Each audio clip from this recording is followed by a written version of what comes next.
I've been in over 300 shows, games, movies, theme park rides, commercials. I have a lot of really weird experiences. Have you guys seen the Tom Cruise Mummy? No. So whenever she screams, that's me. Oh wow. Yeah. So I was the stunt screamer, and me and 3 other girls. I haven't watched it, so I don't know how they used us, but we all recorded over her dialogue. So they used it for like some creepy effects or something. Like in Goosebumps, the new one as monsters. Miraculous Ladybug is a show that I'm in. Thank you. And that's a really fun one. I'm in Disney World theme park rides. I was in a Honda commercial as Sailor Mars. As Sailor Mars? Yeah. Wow. Yeah, they had. Oh, it's so cool. They were doing this whole thing. I think it's Honda. Ford Fusion. I won't tell Ford. Okay. Yeah, they did all these like old Ford Fusion with like old cartoons, including Sailor Moon. So wow, it was really cool. But yeah, I also sing, and I direct video games, and yeah, so that's my background. Let me just say that voice acting is the acting profession of choice for shy people, which I was very shy when I was younger. So for me, I haven't done a lot of, like I did theater and stuff, but mainly like since high school I've been doing voice acting. So it's very different to me. Like it's almost like a completely new skill set that I don't feel like I've developed as much as I should have. But for voice acting, it's different all the way around. When you're doing anime, there's a certain sound and a type of delivery that very few people know. So it's interesting because it's very, like people will try to hire on-camera actors, like celebrities, and they'll be like, they can't do it because it's such a niche market, it's such a tone, that you have to learn. An example? Like, you want me to do an anime voice? I think we'd like to hear it in your voice if you're willing. Okay, I'll do my pig voice because I voice a pig. So he would kind of talk like this, and that's not really something you would see. Well, maybe that's more cartoony. But like little girls and everything, you're just kind of like more up, and it's like more musical and even kind of Japanese. And there's like a lot of pauses in weird spots too to fit the animation. So that's different. And then like doing a commercial, it's like you almost want to be like you're whispering into somebody's ear, just like kind of go, just right in their face like this. And it's all like so sexy sounding. And everybody does this weird vocal fry. And then, and then there are constraints, for other actors, like when, you're dubbing over another actor's voice, their acting style is not your acting style. But for video games too, like these days they're pushing it to more cinema real, which is just like, I won't say it's more realistic, but it's really just a different style that you have to learn. And for those ones, like they really want you to be like, all right, let's get going. They want you to stumble on your words a little bit because that's realistic. So yeah, like it's dizzying, like how many hats you have to wear and how many different things you have to learn. And so I watch a lot of movies and play a lot of video games, and like all of that is research. So all that is like tax deductible. So my job is to be a full-time nerd, like even when I'm not. Like it's just I'm always consuming some kind of media because I just have to, because that's the job. Because it's research. It's research, and it's always changing. Is there anything you found that you've had to really sort of zero in on and research more, like more things you have to watch and take notes for lately?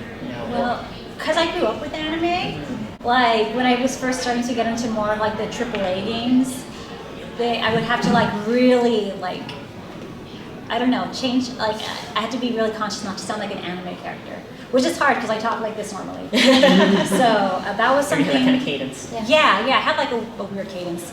So it's like I had to really zero in on that, and that was hard and scary at first. But, it's like I'm a real person. I can talk real too. But yeah. So I found for me when I started to learn how to do voice acting, granted for the stage, but still mainly focusing on the microphone, mainly the storytelling is suddenly taking out all the visual element and putting it and focusing it. I mean, I know you work a lot in animation, so there is a visual element already there. Yeah.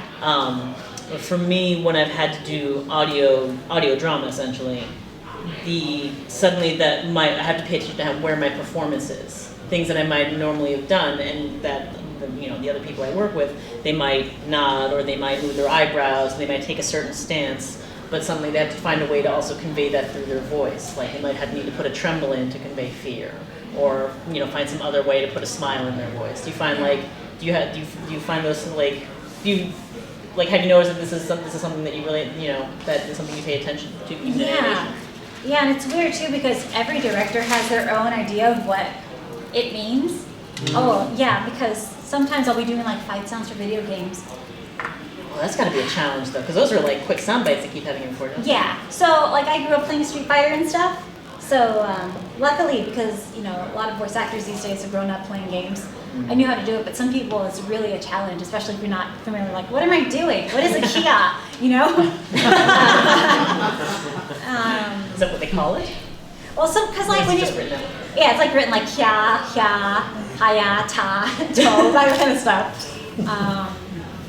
What was the question? The differences between just the difference in voice acting, where you had to put more into the actual sound of performance into your voice rather than the rest of your physicality. It's so weird because you have to have your own opinion and you go with that, but then like I was reading this character the other day and like she's kind of like broken. And so she talks like this and has like a little bit of a quaver in her voice sometimes when she's sad. Oh. But then like the director would be like, no, don't do that. But then the clients would be like, yes, do that. Like that sounds so broken to me. So it's like, not only do you have to have your own opinion, but you have to be able to adjust to somebody else's interpretation. It's always going to be different. It's always going to be different than what you think. So when you're actually in the studio recording, do you have like multiple people there who are all telling you what to do? Well, because you'll have like the director. Yeah. And the engineer, but then sometimes like the clients will be in the room, so you have the writer and then like the creator and that kind of stuff. So sometimes they'll have input as well, and that's when it's like 7 heads and one, trying to make everyone happy. That doesn't sound frustrating at all. In terms of, since we're at Nerdtino, in terms of being of a Latin American background. Yes. Do you find that have you felt, and like what effect have you felt in terms of if that's affected your opportunities or how you participate in the industry versus are there roles out there that you wish you saw more of that you could take a crack at? So especially when I was first getting started like 15 years ago now, mm-hmm. there weren't many opportunities, for like Latinx characters, period. Like when I was really young, like I wanted to be a voice actor since I was 12. And when I was 12 years old, there was something subconscious, because you watch these things and they're not Latinx characters. You see the credits, there aren't any, So, and this is really sad. I thought I had to change my last name to work. That's why VEE. Yeah. And I try to go back to Valenzuela, but it's been so established that I'm CRISTINA VEE that that's just what people call me. Like they call me V. And so I try to get it out there now. Like I've been trying for the past 10 years or so. Like, no, my name is Valenzuela. I'm Latina. Do you feel like people responded to you? Like, did you try putting yourself out there as Valenzuela when you first started out? No, because when I first started out, I thought I had to be something else, which is so sad now. That because I wasn't a conscious choice I made. It's just something I thought okay, I just have to, So I feel like I'm really lucky because I started off in voiceover, and the voice acting community is so inclusive. Like it's not even a thing. You know what I mean? Yeah. We're still working on it. Like in Hollywood movies, I think there is a movie, Kubo and the Seven Strings, where they're all. It's really cool. Yeah, right. They're all Asian characters, but no, I think there's one Asian actor in that movie. Yeah. Well, I know George Takei has a cameo role, and I think there's another Asian American actor. So we're definitely still working on that, but it's gotten so much better in the past few years. I've been super lucky. I think I'm really culturally ambiguous.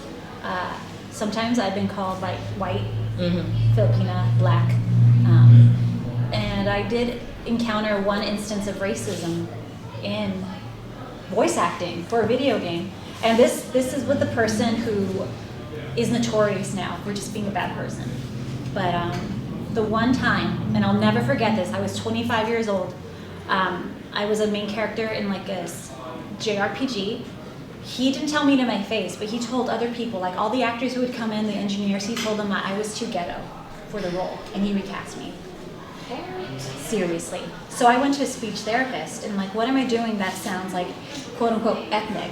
He's like, nothing. He's like, you're not doing anything wrong, but we still worked on like further pushing like the whole broadcast English. You know what I mean? Standardizing everything. But I'm really lucky because that was the only time that I'm aware of where I was discriminated against for being Latina. So it sounds overall encouraging for anyone. It's very encouraging. And there are a lot of women directors, a lot of POC actors, and it's just a great community to be part of.